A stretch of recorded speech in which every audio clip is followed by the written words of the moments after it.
Well, every time we want to go to a place better than where we are, there are blocks inside that have stopped us, or we'd already be there. And these blocks, most often, in my experience, I won't say always, but probably very close to always, seem to come from where I had an experience that I didn't complete. So basically, energy is supposed to flow through us as a waveform. You know, it just comes in. The word emotion, energy in motion. And so we say we're emotionally moved by something. So when I allow myself to be moved and feel what it is and let it pass through me, then there's no blockages. But let's say my dog dies and my father says to me, you know, come on, son, stop crying, be a man. Well, this crying, this releasing, this grieving that was natural got blocked. And to block it, I have to shut down on it. I have to tighten up against it. That's why people that are uptight literally have a lot of emotion they haven't shared. They've tightened up not to feel it, because it means they're going to get in trouble, they'll be rejected by their parents or whatever. So literally, as we begin to open up to new possibilities and want to go further, these things that have been incomplete in our life come up to the surface to be dealt with, you know, or to hold us back because it's trying to protect us. And so we have to release those or we'll stay stuck.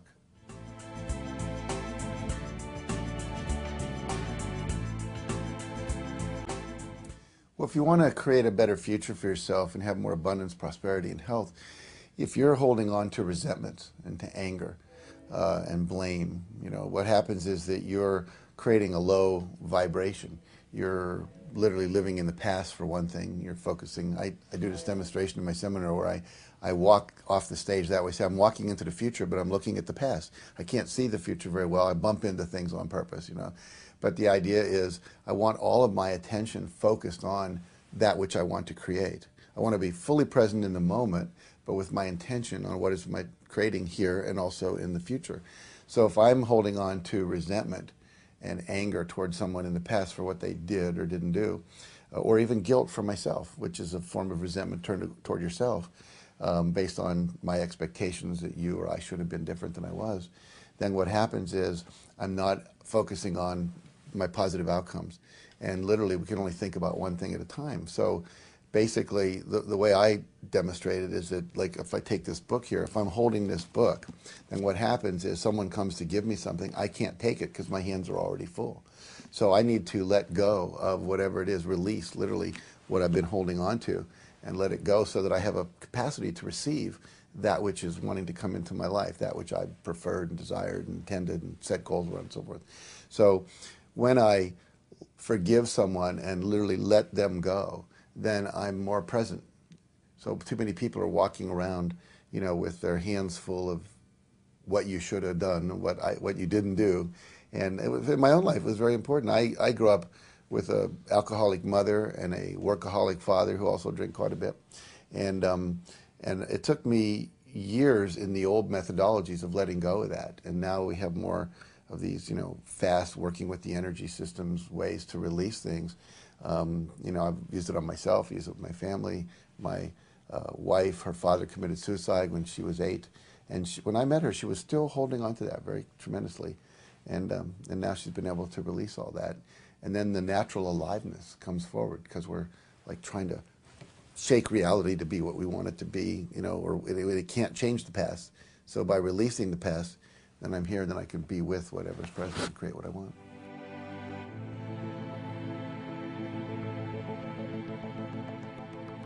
If I were teaching EFT to someone and they said, I don't want to focus on my fear because of the law of attraction, which means I'll attract it more, I say, look, here's the deal. You are unconsciously focusing on your fear all the time. It's your subconscious that needs to get reprogrammed in a sense. And so by focusing on it for a little bit of time, we can get rid of it so it's not unconsciously running you.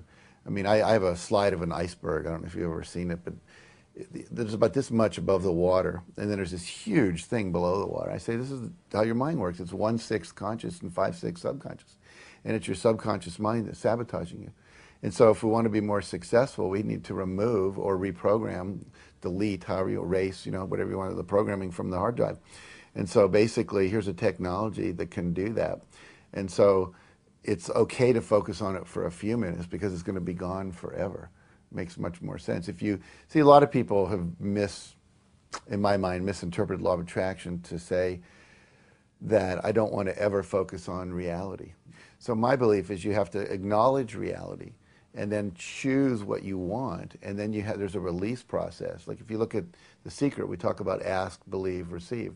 So I know that I want to be able to stand up on the stage and speak comfortably and be able to enroll lots of people into my company, my network, my sales presentation at the time, whatever it might be. And then I have to release it and believe that it's possible. And if I only are working on the conscious level, not dealing with my unconscious beliefs that can sabotage me, all the intention in the world isn't going to get me where I want to go. I'll constantly trip up. I'll get myself in trouble. And then the final part is to receive, and that's to create a vibrational match for that which you want in your life.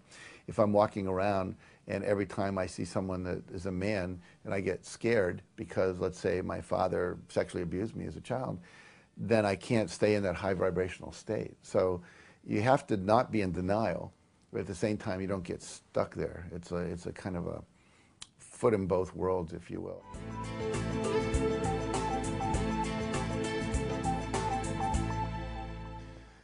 In my experience, the way you look at your life and figure out what your beliefs are is to look at what you currently have in your reality. In other words, if I'm poor, I obviously have some beliefs about money.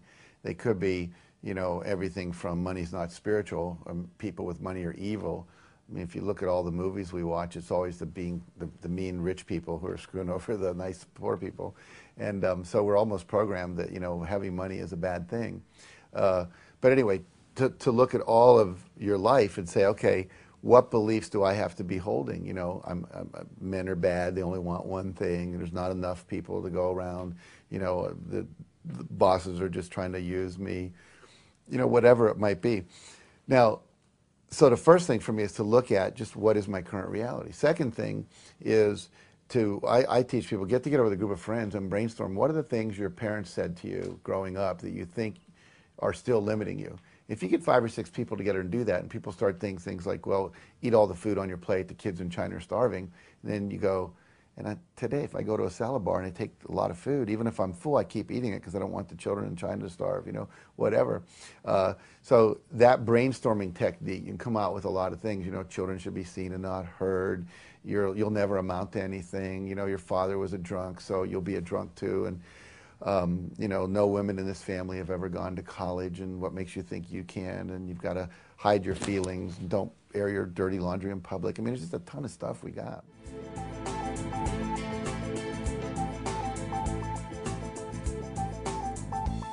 I think the most common blocks people have to having more money in their life is they don't believe they deserve it. There's, you know, we know that, for example, 38% of all women in the state of California have been sexually abused or raped by the time they're 38. And, by the time they're 18, rather. And so what happens is that when I was doing my self-esteem seminars for years, people would come in and they really felt like they didn't deserve to be wealthy. There was something wrong with them. They were damaged goods. I remember doing a seminar for a Benedictine Abbey down in Florida. And many of the monks there were there out of guilt, not out of a desire to be closer to God. One guy had taken an entire troop up the Rhine River during World War II. Everyone was killed but him, and he was the leader. So he came back, went on about a 3-week drunk, and then basically joined the monastery. And I said, so why did you join? He said, because I didn't believe I deserved to have any more pleasure in my life. I did to kind of abrogate that. And so this sense of unworthiness is a big issue for people. I think there's a fear of being corrupted, becoming evil. There's deep subconscious programming that money is bad, you know. Filthy lucre, you heard that term? Don't put the money in your mouth, it's got germs on it, it's dirty, you know. People with money get corrupted, and certainly we've seen examples of that, but we've seen other examples, you know, where they get the money and they're not corrupted. So money is obviously not the variable. I think a lot of people are afraid. They're afraid of rejection if they get money. You know, they grow up in a family and they see that they're not poor, they're not rich, the next door neighbor is. And they start resenting the neighbor for having stuff they don't have. And then as they grow older, they go subconsciously, I don't want to be resented, you know. And then I grew up, when I was in college, I had not roommates, but friends with names like Larry Rockefeller, Max Factor III, you know, and so forth. And these were all people that were extremely rich. And whenever you'd introduce them to somebody, they'd say, never say my last name. You know, hi, I'd like you to meet my friend Larry. Hi, I'd like you to meet my friend Max. Why? because they were afraid people would only like them for their money. You know, I remember back in the 70s when there was an organization started for people who were inherited wealthy. And they were all running around in Birkenstocks and driving old Volkswagen Beetles, you know, and so forth. And no one knew they were wealthy, and they didn't want anyone to know they were wealthy. In fact, one guy had literally millions and millions of dollars, and he would borrow money from his friends because he didn't want them to resent him, reject him. He felt guilty for having all this money. Like, how come I do?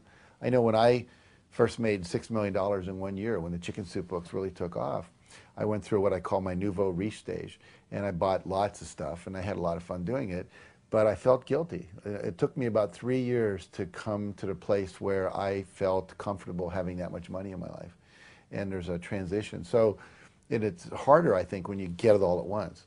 So you've got all these people that have all of these beliefs about money, so that when money starts to come into their life, they will actually sabotage themselves to put themselves back to that level where they feel comfortable again. Some people don't want to be responsible for that much money. They don't quite know what criteria would I use for spending it, investing it, giving it to philanthropy, and so on and so forth.